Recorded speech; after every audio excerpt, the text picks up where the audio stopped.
So we're going to get started with introducing our presenters here. Today's webinar will be part 2 of what is now a 3-part series on the sensory world of people with FASD, part 3 coming in 2022. All sessions will be given by our 2 amazing presenters, Lisa Brownstone and Shana Mohr. Lisa Brownstone is a retired occupational therapist living in Regina, Saskatchewan. She has a master's degree in community health and epidemiology. Lisa has received a number of awards for her work, including the YWCA's 2008 Women of Distinction Award in the area of wellness, recreation, and healthy living.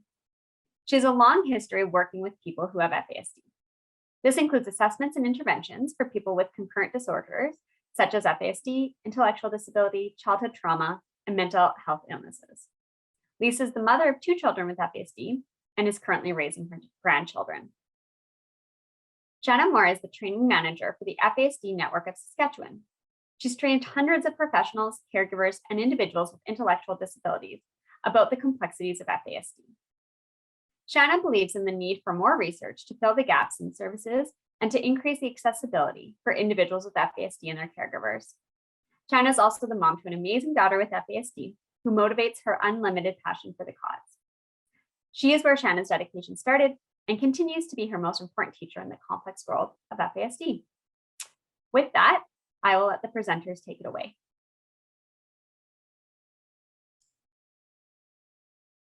Thank you, Omna. I'll hand it over to Lisa as I get the PowerPoint up and running. Hi, everybody, and welcome. I'm speaking to you from Treaty 4 territory here and living in Regina, Saskatchewan. And it is indeed a real pleasure to be here. Just to give you a little bit of background about me, I'm a retired occupational therapist, as we heard, and the parent of 2 adults with FASD and raising 2 grandchildren, all of whom I dearly love and provide me with so much knowledge and education, and have taken me along a road that I never expected to be going on. But I do like to point out that I'm retired, and that means that I no longer do assessments or treatment, and so can't answer any questions regarding specific people or around specific treatments. But there is still lots that I can provide in my lifetime of learning and knowledge as an occupational therapist and parent. Shana. Thank you, Lisa. It's always an honor and a privilege to work with Lisa. I was just sharing with Lisa prior that I get to learn every single time I have the opportunity to work with her, and I'm forever grateful for that. And I am located in Saskatoon, Saskatchewan on Treaty 6 territory. As Omna said, my background is I'm the training manager at the FASD network of Saskatchewan, and I've been with the network for, I think, just over 8 years now, and my schooling is specific to FASD, but most importantly, I'm a parent to a child with FASD, and actually through the course of the presentation, we are going to be showing you some examples right from my daughter's OT session to make it really, really relevant. As Lisa said, she's always learning, so am I. I always kind of joke that on the days that I get confident that I finally have this FASD figured out, I'm always reminded, usually pretty quick on those days, that Mom, you don't actually know everything you should know, and my daughter is going to teach me some more. So we're always learning and growing, but I'm always really, really excited to talk about occupational therapy. And throughout the presentation, I'm really going to, talk about how important it has been in the lives, especially in my daughter's life, and the impact it's made in our life, the positive impact it continues to make. I'm a huge advocate for OT, and really excited for the opportunity to present again with Lisa. So thank you. Thank you so much. And So today we're going to do a quick review of part 1, and then we're going to go into assessments for sensory processing disorders, as well as 2 more of the sensory areas, the vestibular and proprioceptive areas. I also wanted we're focusing on the sensory processing areas. But I wanted to say to you that OTs do a lot more as well, and that there are many other areas that they can assess and be involved with people. So that includes physical kinds of things, balance, coordination, writing skills, fine motor dexterity, activities of daily living.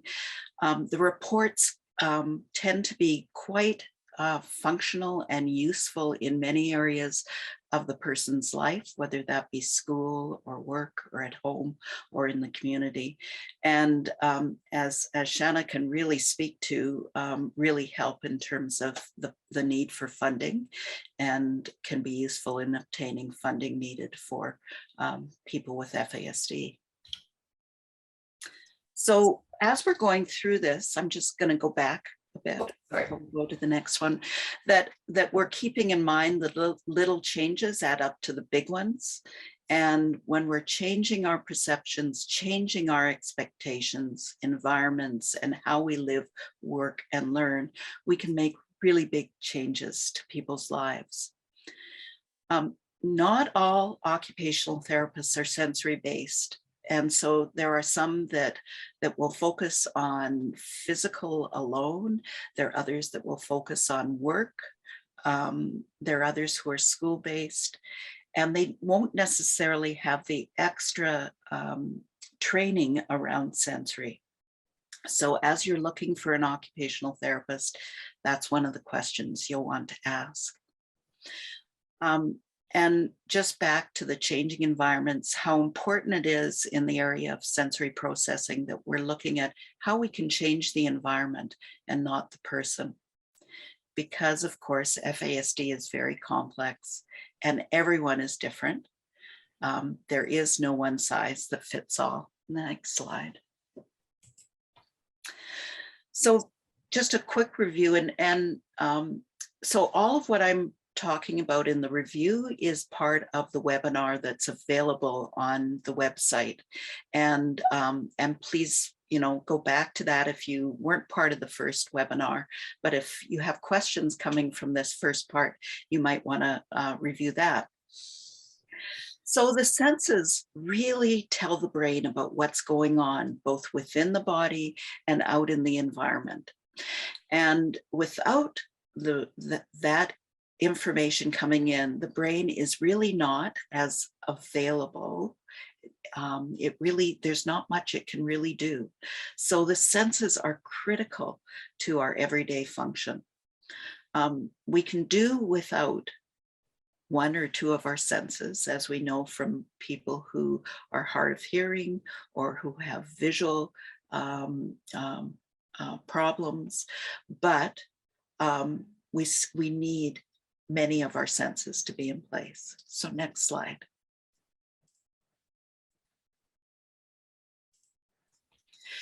We talked about how processing sensory information and the ability to do that easily and functionally affects so much of our lives. So that includes daily living activities. It includes the ability to have a good night's sleep, whether or not we feel and process pain and react to pain in the ways that we need to. Being able to complete tasks is very much affected by the sensory environment. Our learning, the work that we are able to do, the ability to participate in community activities, as many parents will tell us as they try and do shopping with the child with FASD who also has sensory processing differences, and end up with meltdowns as a result. Eating can be affected, the ways that emotions are expressed and felt, our fight, flight, freeze responses. If our sensory systems aren't working well, then our fight, flight, freeze areas of the brain are more on alert, and our physical health is also affected by sensory processing. And last time we focused on sleep and learning and pain when we discussed this area. Next slide. Sensory processing differences are frequently seen by people with FASD, and that's because our sensory areas, the senses, are very early developing during pregnancy. And often they start developing before a woman knows that she's pregnant. And those sensory areas, many of them keep on developing throughout the pregnancy, and some of them don't finish developing until after birth. So sensory areas are quite sensitive to substances such as alcohol. When we talk about sensory processing differences, we talk about whether a person is overly or hyper or less hyposensitive to that sensory input. And it might be that the person is really upset by light and by loud noises.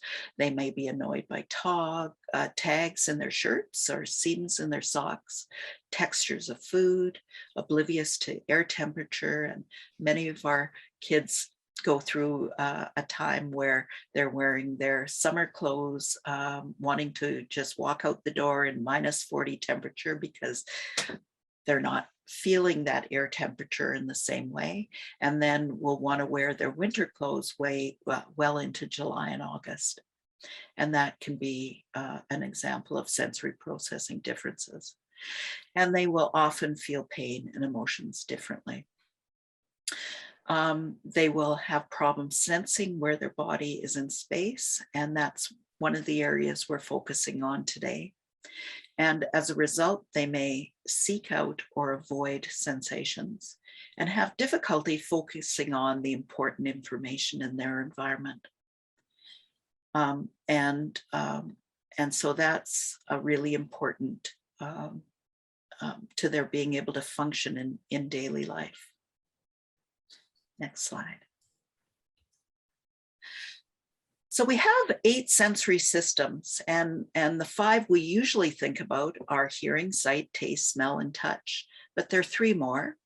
Last time we talked about interoceptive sensory area, and today we're going to focus on vestibular and proprioception, and we'll talk about those more. The next slide. And the interoceptive sensation, just to remind people, is the perception of the state of the body. So the messages that go to the brain about how the body is doing. And it's highly regulatory function. So it takes an awareness of what's going on inside the body, and then the regulatory effect of the brain on those lower areas. So again, fight, flight, and freeze are very involved.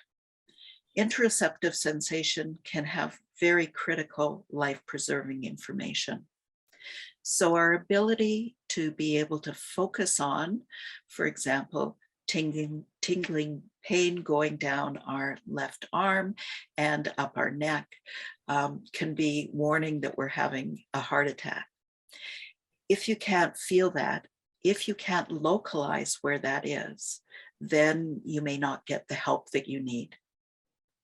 So that interoceptive sensation and being able to understand it, focus on it, and then advocate for help are really, really important. So I think that's it for the sessions. Shana, was there anything you wanted to add to those?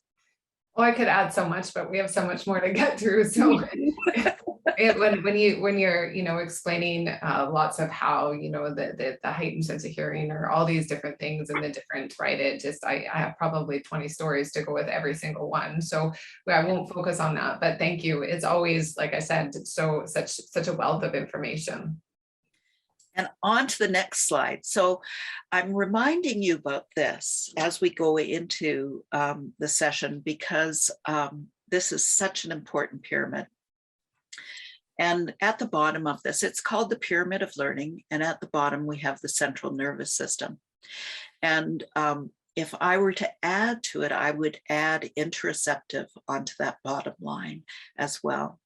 So we have the sensory systems, and those sensory systems are critical to then going on and developing the other systems. So whether it be the vestibular, the proprioceptive, the interoceptive, the tactile, the olfactory or smell, visual, auditory, hearing, and gustatory taste systems, we need them to be really good, strong, and healthy to be able to carry the rest of the pyramid. So when those are good and strong and healthy, we're able to develop that sensory motor area. And the vestibular and proprioception, which is part of our focus today, are really important to especially developing the postural security, the awareness of two sides of the body that develops in the brain. So it's like there's a picture of the body up in the brain. Our motor planning abilities are very much affected by those two areas. Our body scheme, so again, what the body looks like, both within the body and our understanding of it, and even into the reflex maturity. So when we're born, we're basically reflexive. And over time, those reflexes are replaced by kind of thought through actions, whether that being a baby learning to roll over, for example, is part of that maturity that happens, baby getting on all fours. And on into perceptual motor development. So again, for the vestibular and proprioception, if you've been able to build body postural security, then you're able to then build postural adjustment and eye-hand coordination and your ocular motor control. So what we're showing here is that if there are challenges down below, they're going to start running through the whole of this pyramid and up into the cognitive and intellect areas where we have our ability to take in academic learning, our daily living activities, and our behavioral responses to our world. So on to the next. So we're going to take a look at assessment to begin with.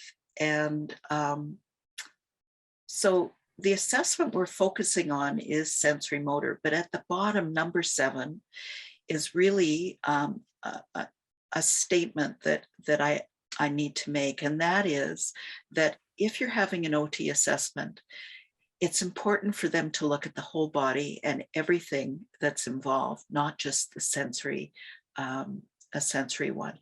And that is because they need to be able to figure out what all is affecting.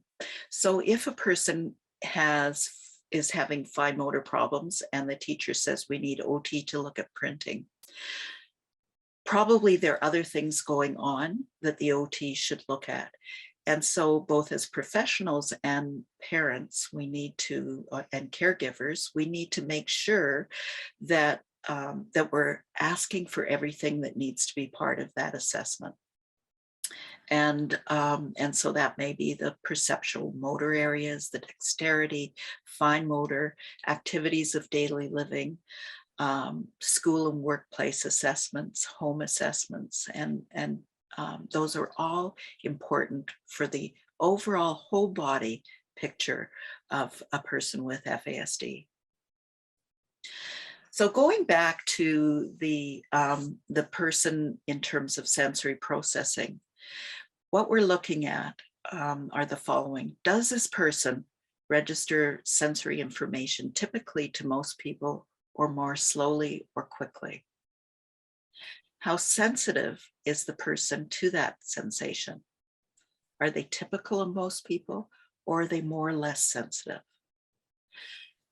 So when we're asking that typical, there's a wide range of kind of normal that you have within sensory processing, as with everything. What we're really asking is this affecting the person's overall daily life? And if it is, then it's important to look at. So we look at the sensitivity to that sensation, whether they seek it out more or less frequently than is usual. So when your child is on the playground, do they really, really, really love swinging back and forth or twirling around? But they don't really want to go up the ladders. They don't really want to go up to slide down. They want you to pick them up and put them at the top of the slide and slide down, but they don't want to climb it. So those would be interesting indications to me. We ask, does the person move well in their environment? So do they fall frequently? Do they fall downstairs? That would be my daughter, who frequently fell down the stairs. Can they coordinate their movements and maintain their balance in their activities? So again, when the child is playing, are they choosing to walk on a ledge, or are they scared to do that? On to the next one. And we ask a series of questions and we observe them. Now, there's a couple of ways that the assessment happens. And I would really suggest that you look at not just doing a questionnaire. So if you're asked to fill out a questionnaire and send it in, and then you get recommendations based on that, but that you both have a questionnaire in which parents can answer, teachers can answer, and if the person's old enough, then they can answer. But that an OT actually does a hands-on assessment to see how they do.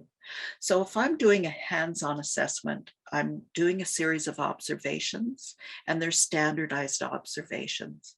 So for example, I'll have a person twirling or going back and forth, swinging, and then I stop them and look at their eyes and see if there's movement in the eyes and how long that movement happens for, or if it doesn't happen. And that's part of my assessment. And it's only after you've done that full assessment that you really put together a sensory diet. And that sensory diet is based on activities that are tailored to meet the needs of that person. Going back to, we're all, everybody with FASD and everybody with a sensory processing disorder is unique, and we need to develop it for them. So I'm wondering if you'd like to talk about Keisha, introduce her to Yeah, so she is, as I mentioned, she's 13, and she has seen an OT on a weekly basis since she's been 5 years old. And so kind of highlighting one of the things that you had mentioned about the spinning and why I initially took her to an OT was when she was little, she used to sit on the floor and she'd spin and spin and spin and spin. She's a seeker. She seeks, and it was, it wasn't a bad behavior. It was just something that wasn't, to me, didn't seem like a typical behavior. And so that was one of the things that, one of the indications that she needed some sensory based OT. Fast forward, like I said, 8 years later, we're still seeing the same OT. We've been very lucky to have the same OT in place for the past 8 years. And having a sensory-based OT is absolutely something I will advocate continuously for across her lifespan. And so highlighting, right, that a sensory-based OT is not just for children and youth, but it can be really beneficial to adults as well. But when we're talking in the context of assessment and how important those assessments are, when we initially had an assessment done, I was sharing with Lisa yesterday that I pushed for, we had a home assessment done. But we also pushed to have an assessment done within the school.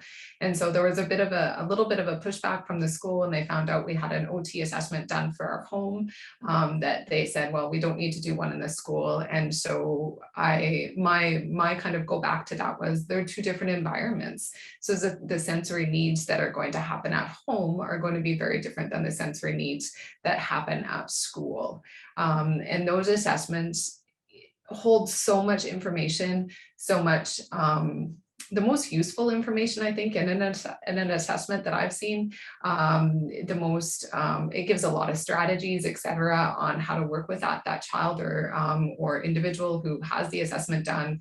And they're super, they're incredibly intense, and they cover all areas, I think. Well, in our experience, we've been pretty lucky that, we go to our OT for everything. It's not just the sensory profile. If there's some mental health, or there's, other pieces that are arising, I can go to our OT and say, this is what happened this week. And so often there's something a strategy or something that they can help with or help us figure out. And then what happens too in the world of OT, and I want to speak specifically to Saskatchewan because that's where we're located, is that it's not funded publicly unless the child is under the age of 5 and under, then you can get public funding for OT. And then once you're often, 5 and older, you're in the school system, you often have to go private. And so to get funding in place for OT, we need to have reports done every 6 months. So essentially she's having or has had almost a reassessment done every 6 months to see the progress that she's made, where she still needs, work in different areas, and also really recognizing that as she ages, that her sensory needs have become very different. And so, she's gaining skills as she's growing up, but then as she's, getting older, et cetera, and going in now to the teenage years, those sensory challenges or sensory pieces are going to be really, really different. And so we've definitely noticed those pieces change. And highlighting, I guess, another one piece that you talked about, Lisa, is that those changes don't happen overnight. I remember, she had probably been going to OT for about 3 years before we really started to notice, like, holy, we're at places with her that we didn't think we would ever be. And I want to say that is 100% thanks to lots of the stuff we've learned in OT. And even like fast forward to 8 years, and I'll share a story in a little bit about how she had the first sensation she's ever experienced in 8 years. And it was 8 years after going to OT for her to experience that. And that was really unique to see. And so the assessments mean a lot. They help with accommodations. If you have a child or a youth within the school system, the educational professionals really listen to those assessments. And they also help with funding, right? They help to get those services in place, or if there's any type of, maybe need, some like a weighted blanket, or, a different kind of, what am I looking for? Like some kind of device or something to help with the sensory profile, then, having a recommendation from an OT might be able to help get funding in place for something such as a weighted blanket. I don't know if you have anything to add to that. That was a lot. That was wonderful. That was wonderful. So when you think back to the first assessment, was it as we talked about, as I talked about, that both you filled in a questionnaire and then there was a hands-on assessment as well? There was definitely a hands-on assessment. I'm sure there was probably a questionnaire that I filled out, but that was sometimes I don't remember yesterday. So I don't want to say for sure if I did, but I know that the school, because we also had 2 different assessments, we would have filled stuff out as parents and caregivers from a family aspect, and then the school would have been involved in the school piece as well. Yeah. And your school system kind of contracts out the occupational therapy. They don't actually have OTs on staff. I don't know if maybe they have OTs on staff, but they're pretty overloaded, I would say, if they do have them. And so we were really lucky that they contracted out where she was attending OT. And so we were incredibly lucky to have out the OT that she was seeing do her home assessment, do her school assessment, and has been the same OT that she's seen for 8 years. And that's fantastic that you were able to, you didn't have to start from square one. Yeah, it would be lots if you had to start all over, but it's still worth the start if it's OT. For sure. OT. For sure. Okay, shall we move on from there? So as I said, the sensory diet is going to be unique, and it's going to be developed for each and every person. And so we're going to be seeing some of the sensory diet that is for Keisha when we move into the next section. And the planning needs to involve the wraparound of people who are working with the person with FASD. So it may be the family, the teacher, school, it may include work, it might include a mentor in the community. Everybody needs to be part of the process. And as we've said earlier, just really need to adjust the environment and create calming and alerting inputs depending on the needs, and may involve those special tools and equipment that Shana was talking about. And I really like to involve visuals in whatever sensory diet we're talking about, because we need more than one input of one sensory system. So visuals and talking, for example. And there needs to be an assortment of activities that are part of that. And you'll see some of that assortment in Keisha's. So we could go on. There we go. Okay, so the proprioceptive system. Inside every joint in our body are proprioceptive receptors, and those receptors pick up on whatever movements are happening within each and every joint in the body. So the picture on the left is just part of the gym, but here we see Keisha has reached up, and she's going to be in the circus in a few seconds. And so we're in the OT gym that she is attending. Is it twice a week now? We sometimes it's twice, one for sure, and twice when she needs it. Yeah. So as she is making that move up, the receptors are telling the brain what she's doing.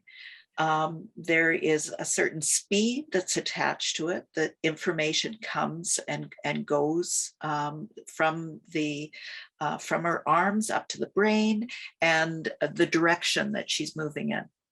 And that's happening from every joint. So she's getting movement there at the spine. She's getting movement at her feet and her toes there. All of that information is coming to the brain about where those body parts are in space, and how fast and directed those movements are. So those receptors are really important to our balance and our coordination and how fast we move in our environment. I like to talk about how, when we give our little knocks on the shoulder or upper arm like this, with people who have proprioceptive challenges, they may have difficulty hitting the target, period. They may have difficulty moving quickly, or they may move more slowly, but also they may not know how hard they're hitting. So at one end, you're going to have somebody who could really quite hard and bruise your arm, or it may just be a little nudge that kind of goes off in another direction. And that's all part of the proprioceptive system. So we might assume that a person is hitting us too hard because they're angry or upset or for a multitude of reasons, but it may actually be that their proprioceptive system is not functioning as well as it could. So people that you see with proprioceptive challenges may have difficulty with things such as buttoning. They may have difficulty with doing up their shoes, with tying shoes, with writing and printing. Those could be some of the signs that you'll see, and things such as going around a corner and hitting the corner frequently, and or missing steps, and or up and down the stairway. So those are just some examples. And then the vestibular system, and the two go really hand in hand. It's pretty hard to separate them off, but the vestibular system, you have somebody who, the vestibular system tells the brain where the body is in space. So here, Keisha's sitting in the swing, and her head is down, so that information is getting to the brain, and it doesn't look at this moment like she's moving very much. If she is, she's probably moving quite slowly. So that information would also be going to the brain, the speed of movement that the head is going through, and where the head is on the body.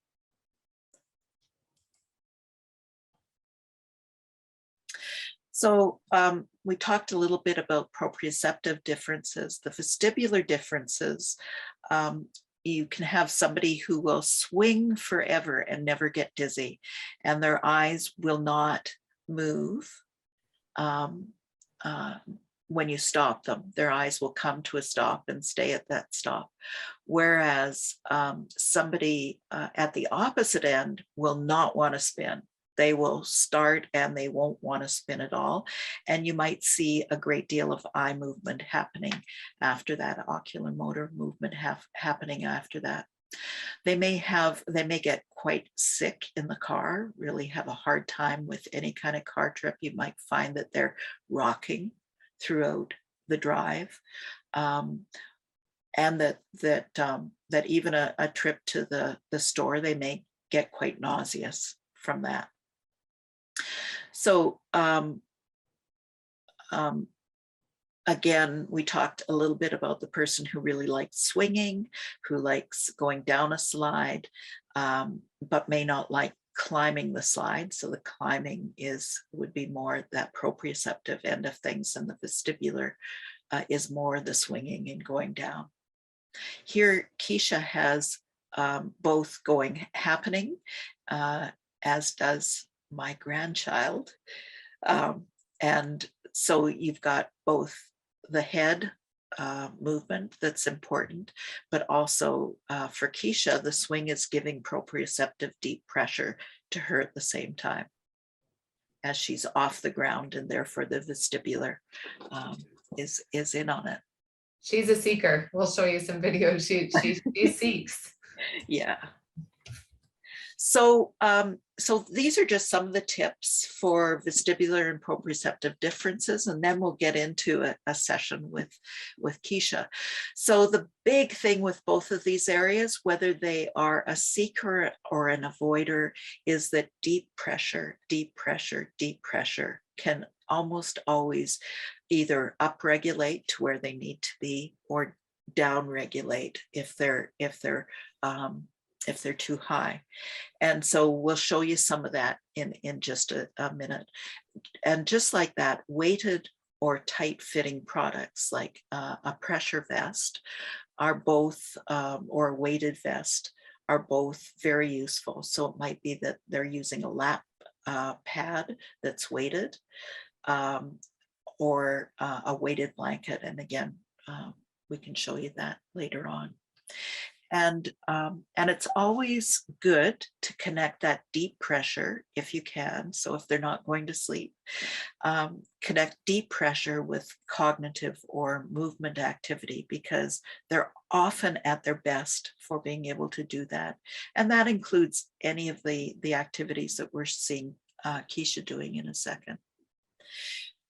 They'll frequently need increased practice activities to learn new movements, and sometimes they're going to need to review that and come back to kind of early learning, to come back to where they presently are. And that's because sometimes people with FASD will just lose that learned activity. Visuals and hand over hand teaching are often really, really important for them. You need to mark the corners, and the stairs need to have bright tape to help them register the presence. And looking at best seating at school or work or home. And often I would have walked into a classroom and been able to identify the person that I'm going to be working with just from how they're sitting in their at school. And I think schools have done a really great job for the most part in bringing lots of alternative seating in. And that allows all kinds of kids who do better when they have different kind of seating to do well, not just people with sensory processing challenges. And you want to incorporate movement into many activities so that the person gets lots of that movement input, quick input. So again, in classrooms, I would talk about how, you're learning geography and the kids line up at the back and, okay, where's Regina? And whoever answers gets to run and point to Regina and goes back. Just a quick input of activity. And of course, a therapeutic program to treat and work with the person. And that's what Keisha is doing. When you look at this list, how does it fit for you folks, for your family? The weighted blanket is something that we've used right since when she's been really young, when they were really hard to get. Now you can find weighted blankets everywhere. The only thing that has changed with the use of the weighted blanket is the weight, right? It has to be proportionate to their body weight. So as she's gotten bigger and seeks a bit more, we've, got a heavier weighted blanket as per the recommendation of our OT, though. That wasn't something we did on our own. We did have some guidance in getting that in. There is so much, I think, that we just do on a regular basis that we don't even realize that we do anymore, but that we know it impacts our everyday movement, our everyday ability to function in the world, and kind of even as we go into, we're going to walk through what a session of OT looks like. But even recognizing before we get to OT, it's like when she's getting dressed in the morning, you'll notice that the clothes that she's wearing, she has a very soft sweater on, she's very tactile. Her socks have to feel a certain way, her pants, right? Everything. So everything starting from the moment she gets up to the moment she goes to bed to all night is all through a sensory lens. The clothes have to feel a certain way. Her bedroom has to be set up in a certain way. She has like I said, a weighted blanket. Now we're using a galaxy projector to add that calming ambiance kind of to the room. And I think we talked about it last time, just this really zen space. And then when we get up, and it's really, we're incorporating that sensory diet throughout her whole entire day. And so there's so much of this, but deep pressure is very much, and we've used deep pressure for a long time because we realize she responds really well to deep pressure. And so when she's really heightened, a tight squeeze or some time under her weighted blanket can take her kind of from up here to down here. I'll share real quick one story before we get into what a session looks like. But I remember she was probably 6 or 7 when she started to learn that, I remember, I think we had a birthday party at the house for my little guy, and, it got really, really loud. And she's triggered by loud, right? She doesn't like noise. And I went in her room to make sure she was okay. And she was laying under her weighted blanket. And she said, Mom, it's just too much right now. So she's able, and that's through the thanks of OT, right? Able to recognize when she's getting overwhelmed, what input she needs to regulate her body. So she's really taking on her own kind of treatment herself. Yeah. And as she's aging, it's really unique because she's becoming such an advocate to say, I can't do this. This is too much for me, or I can do this, or I really don't like this noise. And if I'm in this, like it was, I shared this story, it was, asking her to vacuum. And, to some people, she says, I can't do it, Mom, I can't handle the noise. But to someone else, that might seem like it's a bit of a defiance. She's 13, she's a little bit, she doesn't want to do her chores, when in fact, she can handle one vacuum, but she can't handle the other vacuum. And she said to me, I don't know what it is. I don't like the noise. I can't, when that's on, I can't hear anything else and I'm not okay. And then it puts me in like a place that I don't want to be. So then it's, it's really unique. Then you can say, okay, you do a different chore and I'll do the vacuuming. So that's the won't versus the can't. And then what do we do instead? Yeah. How do we work with this? Yeah. And Yeah. how often then are people that, have that heightened sensory profile sometimes maybe, oh, right, then no, you're fine. You can just vacuum. It's Yes. not a big deal, right? And then it's not really, and then we might see that behavior, but then once again, that behavior is telling us something. That's right. For sure. We should probably move on. I know, we could talk all day. I know, we can just go. This is, I don't know if you want to explain maybe a little bit, this is kind of the start of an OT session. And so this is when she started on a swing. And so her OT, I think, is wanting to kind of alert all the systems. She's starting with relatively a gentle, but in some ways challenging, because she's having to pick up, she's having to throw, as well as going back and forth. So she's really both settling her in and alerting the systems that she wants to be working on here. And it's a very lovely process that's going on. Nice extension. So here she has her with the swing, and she's starting to using both that deep pressure and proprioception and vestibular systems.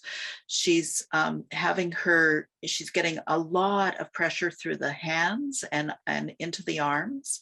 So there's the deep pressure there, and then the movement. And she's asking her to do something, which is, as she's swinging, she's having to get into the cuddle swing. I think I have a video of that here. I'll put... Okay. So there she goes. She's able to let go of the swing, and there she is in the cuddle swing, and getting huge proprioceptive inputs there, and swinging back and forth, and her system is getting both.